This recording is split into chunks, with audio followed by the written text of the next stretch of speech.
Hey Clout Chasers, how are you guys doing? It's your girl Mousy here, and I am the ultimate SL Clout Chaser.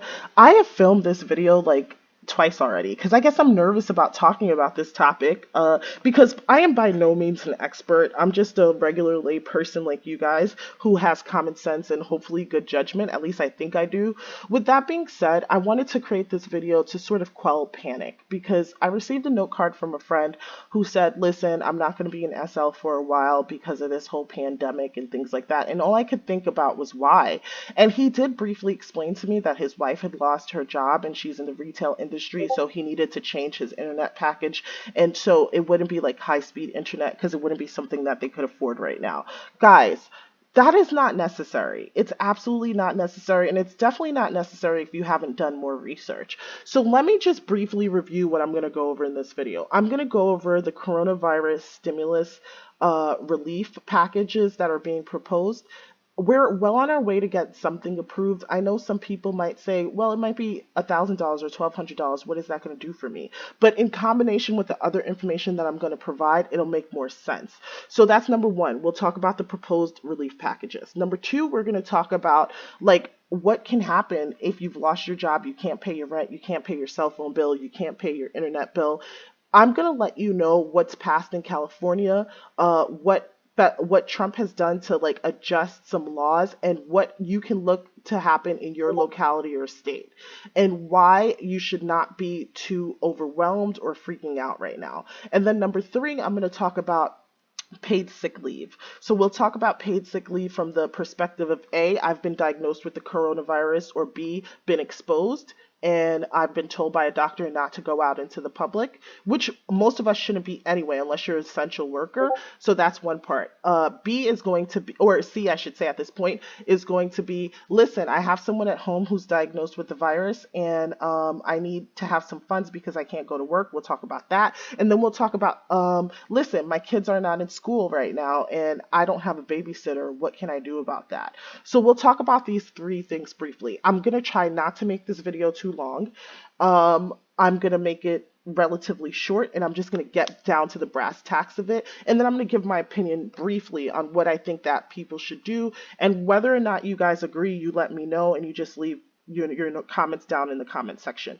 I will also link the CNN article which I'm referencing. This article came out on 3/20/2020, which was yesterday, and it came out around 11:45 a.m. Eastern time, if I'm not mistaken. So let's just talk about it.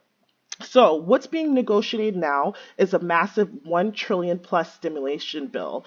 It seems like something that will pass. We don't know how much, we don't know what it will be yet, but here are some proposals, the most concrete of which came from Senate Republicans Thursday evening. So, we have $1,000 checks. The Trump administration, following the lead of Senator Mitch Romney and former Democratic presidential candidate Andrew Yang, wants to send out one or more $1,000 checks directly to Americans. It's not yet clear if there will be a limit on who gets these checks. A Senate proposal suggests up to $1,200 for a person and $2,400 for a couple. It can even go as high as $3,000 for a family of four. Treasury Secretary Stephen Munich said that under a White House idea, a family of four could get up to $3,000 when payments for two adults and smaller children are combined. So $500 for children, guys.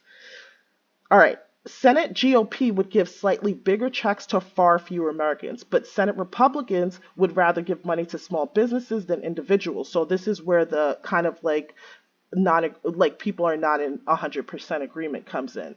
They envision giving $1,200 per person or $2,400 for a couple and $500 for each dependent to people making less than $75,000.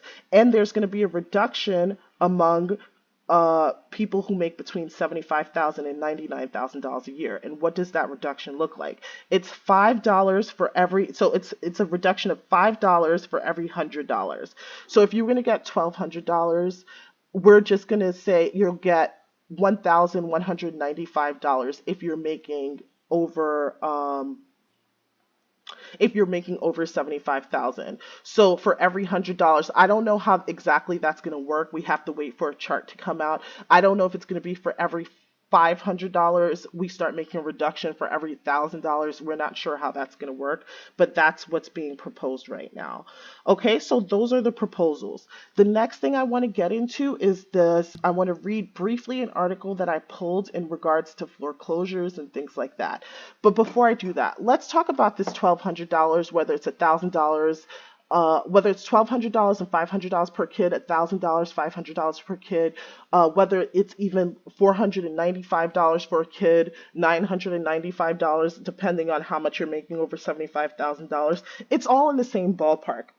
What I see this money as is transition money. If you're unable to go to work, if you're unable to go out, you're unable to make the full income that you've made, it's a supplemental income to help you buy groceries and maybe stockpile. Like, don't go crazy and empty the shelves, guys, because there are people who may not be able to afford. I think this plan is in place, like kind of given a rough estimate date based on what everything's looking like, is through May 31st. So that's what this is looking like. And that'll make more sense when I read the next article or the blurb from the article. Is just to get us through the next 2 to 3 months. I would say 2 months at this point because it's already March 21st.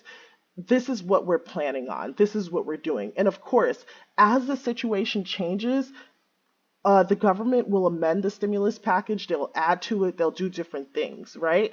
Because as it changes, then we need to have new reactions or we just need to have we need to just change up what we're doing. Like, it just wouldn't stay the same, and that makes sense even in your own household, right? If you have two people working at one point, your budget's going to be different when there's two people working versus one person working or no one working. Like, and that's all it is. You just amend and you adapt as you go along. All right, so let's talk about evictions and utility shutoffs.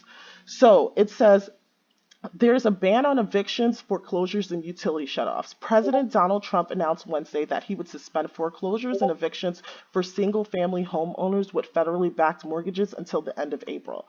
From Sacramento to Los Angeles, large cities across the state enacted their own local moratoria on evictions related to the coronavirus. On Monday, Newsom issued an executive order that waives this section of the state civil code. This is in California, guys, clearing the way for more localities to ban residential and commercial evictions related to coronavirus through May 31st.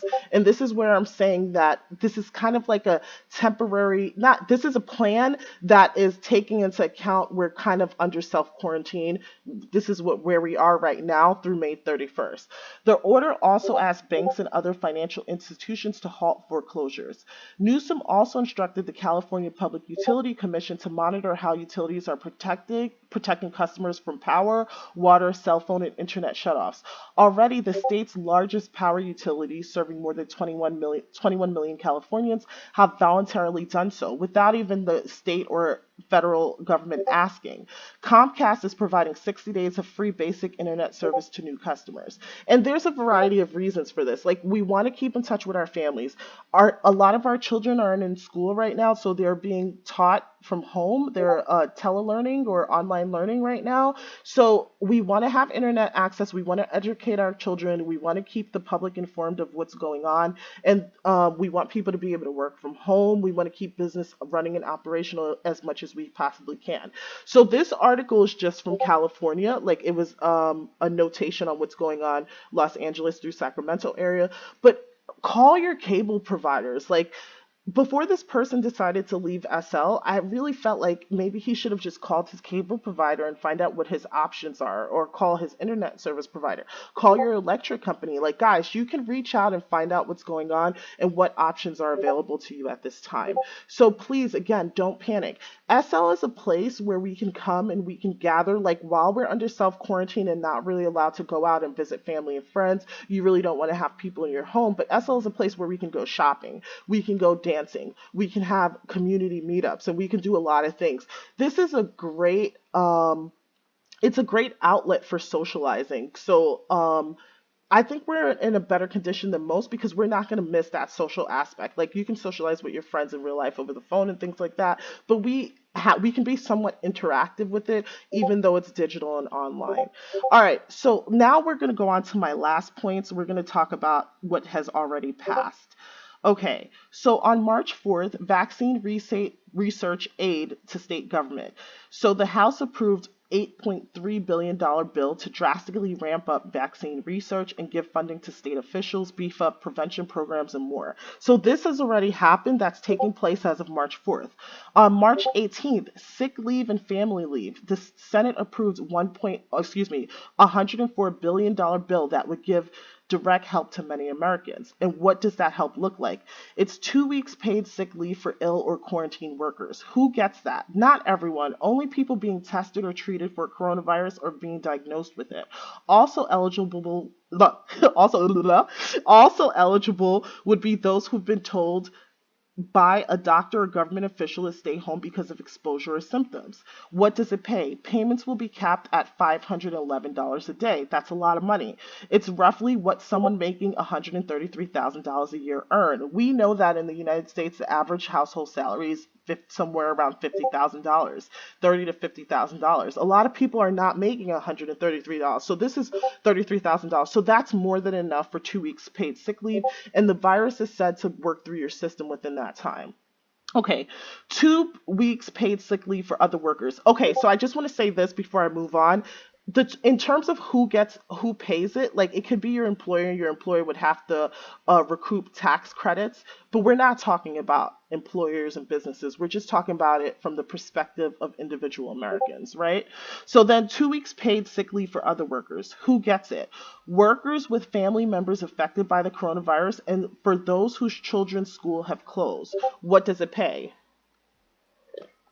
Sorry, I need to take a sip of my drink.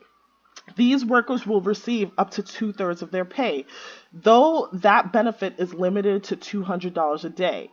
That would cover two-thirds of a typical daily wage of someone earning up to about $75,000 annually. So, if you have a family member who's affected by the coronavirus or your child's school has closed, you can apply for 2 weeks paid sick leave. Okay? So then you have that. We have the direct sick we have 2 weeks paid sick leave for ill or quarantine workers, which I just reviewed, and we have 2 week paid sick leave for other workers. And again, that's workers with family members affected by the coronavirus and those whose children's schools have closed. Okay. Now we're going to talk about paid family leave. Those whose children's schools have closed, the numbers of people affected by school closures will run into the millions, right? So what does it pay? People who can't work will receive up to two-thirds of their pay through this benefit, and it's limited to $200 a day, which is about two-thirds of the typical wage of someone earning up to $75,000 a year. How long does this last? This particular benefit, paid leave, lasts up to 12 weeks, including 2 weeks of sick leave. Note that many schools could be closed through the end of the year. Who pays for it? Again, businesses on the front end, but they can be reimbursed through federal tax credits. There's fine print here. And basically, it talks about who's cut out. Employers could exclude healthcare workers and emergency responders from either paid leave provisions amid fears of staffing shortages. What if an employer cannot pay? Most of the 35 million American workers at small businesses don't currently get paid family leave. Small businesses fewer than 50 employees can apply for a financial hardship waiver from the leave provisions affecting workers whose children are out of school. And there's just tons more information. Then there's free testing, food stamps, Medicaid. The bill also includes free coronavirus testing for all Americans, additional funding for Medicaid, and more flexibility for states to provide SNAP benefits or food stamps. It is also temporarily lifting the requirements that certain adults without dependent children work in order to receive food stamps for more than 3 months.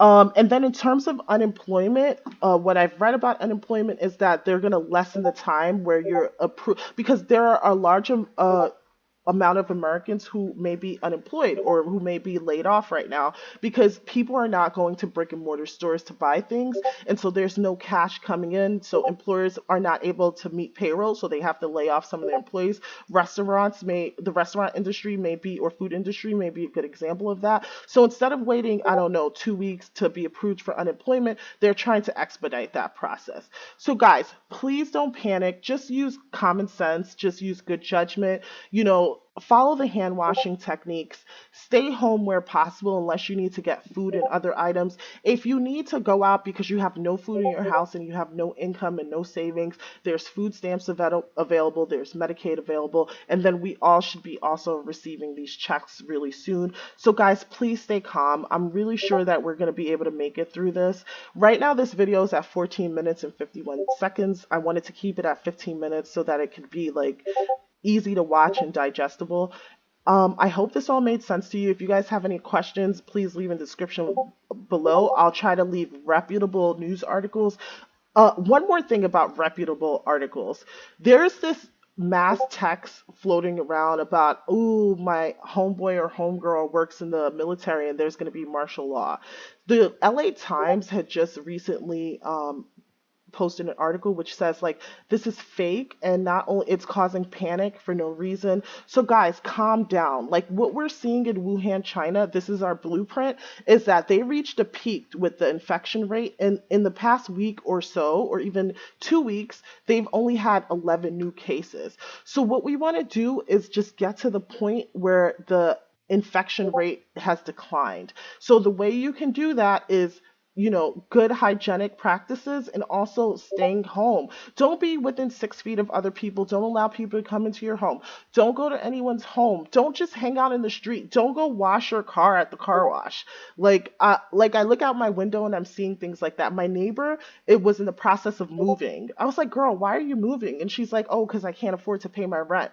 But no one's getting evicted right now. Did you get an eviction notice? Like everyone calm down, because what you're doing is inviting people, like say the movers who have been across all 5 boroughs. I live in New York. We don't know who they've been in contact with, who's been exposed, who may actually have the virus. And now you're bringing these 6 new people into our building and you're moving your furniture out and doing all these things. And God forbid you're carrying something from our building into your new building. So everyone, calm down, Karen. Calm down. Just please relax. Thank you guys so much for watching. Please like and subscribe, and let's have a discussion in the comments section below. Thanks, guys. Bye.